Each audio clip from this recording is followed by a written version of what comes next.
हरिं सुरगुरुं वन्दे जगत्कारणं वन्दे पन्नगभूषणं मृगधरं वन्दे पशूनां पतिं वन्दे सूर्यशशाङ्कवलिनयनं वन्दे मुकुन्दप्रियं वन्दे भक्तजनाश्रयं च वरदं वन्दे शिवं शङ्करम् ॐ मृत्युञ्जयाय रुद्राय नीलकण्ठाय शम्भवे अमृतेशाय शर्वाय महादेवाय ते नमः।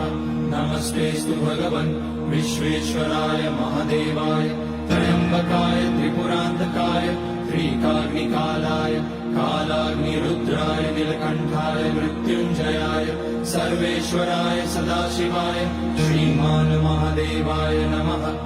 ॐ नमः शम्भवाय च मयोपवाय च नमः शङ्कराय च मयस्कराय च